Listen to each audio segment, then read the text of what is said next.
Welcome back to my channel.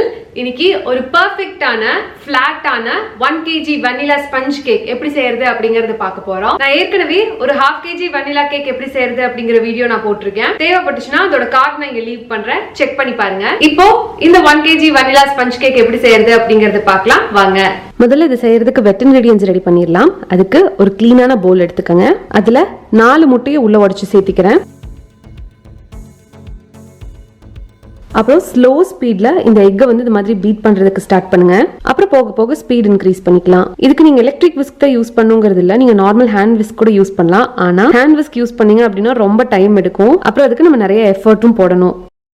So இது எவ்வளோ தூரத்துக்கு பீட் பண்ணும் அப்படின்னா அது நல்லா நுர வந்து இப்போ இந்த டார்க் எல்லோவா இருக்குல்ல, இது வந்து அப்படியே பேல் எல்லோவா கிட்டத்தட்ட ஒரு ஒயிட் ஷேடுக்கு மாறுற அளவுக்கு நம்ம பீட் பண்ணணும். பாருங்க, நல்லா நிறைய ஏர் பபிள்ஸ் எல்லாம் ஃபார்ம் ஆகி இந்த அளவுக்கு நம்ம பீட் பண்ணியிருந்தோம் அப்படின்னா ஸோ கரெக்டான ஸ்டேஜ் அது.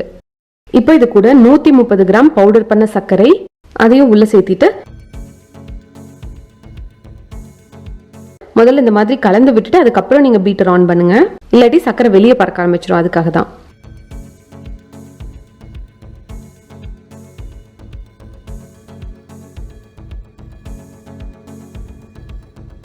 அப்புறம் அது வந்து கொஞ்சம் நல்லா மிக்ஸ் ஆகிற அளவுக்கு பீட் பண்ணிக்கங்க. போதும் அது.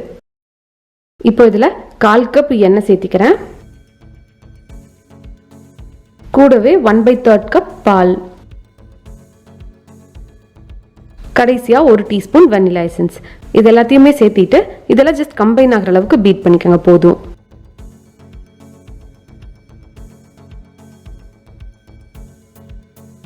இப்போ வெட் இன்கிரிடியன்ஸ் ரெடி ஆயிடுச்சு. இதை ஓரமா வச்சுட்டு நம்ம ட்ரை இன்கிரிடியன்ஸ் ரெடி பண்ணிடலாம். அதுக்கு ஒரு பவுல்ல இந்த மாதிரி சலாடை வச்சு எடுத்துக்கங்க. அதுல 150 கிராம் மைதா, 1 teaspoon baking powder, 1/4 teaspoon baking soda, அப்புறம் ஒரு பிஞ்ச் உப்பு. இதெல்லாத்தையும் சேர்த்திட்டு இதை நல்லா சலிச்சு இந்த பவுலுக்குள்ள சேர்த்திக்கங்க. இன்னும் பெஸ்ட் ரிசல்ட்ஸ்க்கு வந்து இது நம்ம ஒரு 3 தடவை சலிச்சோம் அப்படின்னா நல்லா வந்து அந்த ஏர் இன்கார்பரேட் ஆகி நம்மளுக்கு நல்லா ஃப்ளஃபியா கேக் வரக்கு ஹெல்ப் பண்ணும். இப்போ ஒவ்வொரு இன்கிரீடியன்ஸும் ஒன்னோட ஒன்று கலந்துக்கிறதுக்காக நல்லா ஒரு விஸ்க வச்சு கலந்து விட்டுருங்க. அதை இப்போ நம்ம ட்ரை இன்கிரீடியன்ஸ் வெட் இன்கிரீடியன்ஸ் கூட சேர்த்திடலாம். இது சேர்த்துறப்போ கொஞ்சம் கொஞ்சமா சேர்த்திட்டு கலந்து விடுங்க. ஸோ லம்ப்ஸ் ஃபார்ம் ஆகாமல் இருக்கும். அதுக்காக நான் வந்து இதை கம்பைன் பண்ணுறதுக்கு விஸ்க் யூஸ் பண்ணுறேன். அதுக்கப்புறம் ஒன்ஸ் கம்பைன் ஆயிடுச்சுன்னா அதுக்கப்புறம் ஸ்பாச்சுலா யூஸ் பண்ணி கட் அண்ட் ஃபோல்ட் மெத்தடில் வந்து நம்ம இதை மிக்ஸ் பண்ணி எடுத்துடலாம்.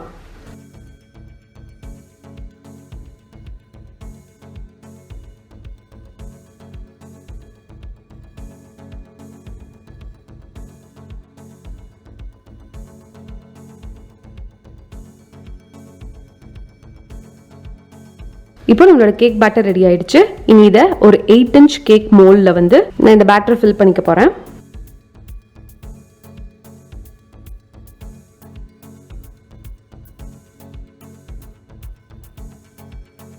அந்த ஏர் பபிள்ஸ் எல்லாம் ரிலீஸ் பண்றதுக்கு 2-3 டைம் டேப் பண்ணிக்கோங்க. கொஞ்சம் சென்டர்ல ஒரு மாதிரி இருந்துச்சு. ஸோ அதனால நான் ஒரு ஸ்கியூவர் வச்சு இந்த மாதிரி ஸ்ப்ரெட் பண்றேன். இது பண்ணலைனாலும் ஒன்றும் பிரச்சனை இல்லை, சும்மா பார்க்குற அழகா இருக்கணுங்கிறதுக்காக பண்றேன். ஸோ இப்போ கொண்டு போய் நம்ம அவன்ல வச்சுட்டு வந்துடலாம். நம்ம செய்யறதுக்கு ஸ்டார்ட் பண்றப்பவே உங்க அவனை வந்து 175 டிகிரி செல்சியஸ்க்கு ஒரு 10 நிமிஷம் ப்ரீ ஹீட் பண்ணிக்கோங்க. இதை அதே 175 டிகிரி செல்சியஸ்ல ஒரு 25 to 30 நிமிஷம் நம்ம பேக் பண்ணோம் அப்படின்னா நம்மளுக்கு கேக் நல்லா பேக் ஆகி கிடைச்சிரும். எனக்கு இது ரெடி ஆகிறதுக்கு சரியா 25 நிமிஷம் ஆச்சு. கேக் பர்ஃபெக்டா பேக் ஆகி ரெடியா இருக்கு. கேக் பேக் ஆயிடுச்சான்னு செக் பண்றதுக்கு இந்த மாதிரி ஒரு ஸ்கியூவரோ டூத் பிக்கோ சென்டர்ல இன்சர்ட் பண்ணீங்க அப்படின்னா இந்த மாதிரி ஒட்டாம வரணும். அப்படின்னா உங்க கேக் பேக் ஆயிடுச்சுன்னு அர்த்தம். அப்புறம் ரெடியான கேக்கை இந்த மாதிரி லேயர்ஸா கட் பண்ணிட்டு ஃப்ராஸ்ட் பண்ணிட்டோம் அப்படின்னா நம்மளோட கேக் சூப்பரா ரெடி ஆயிடுச்சு. எப்படி நீட்டான லேயர் கட் பண்ணணும்னு நான் டீடைல் வீடியோ போட்டிருக்கேன். அதோட லிங்க் டிஸ்கிரிப்ஷன்ல கொடுக்குறேன். தேவைப்பட்டுச்சுன்னா செக் பண்ணி பாருங்க.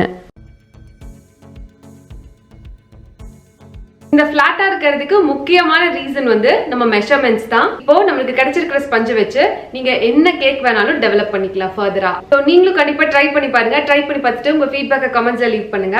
என்ன எங்காவது பர்சனலா ஃபாலோ பண்ணுவோம் அப்படின்னு நினைச்சீங்கன்னா இதோட இன்ஸ்டாகிராம் ஐடி ஹரிணி பாபுராஜ் என்ன ஃபாலோ பண்ணலாம்.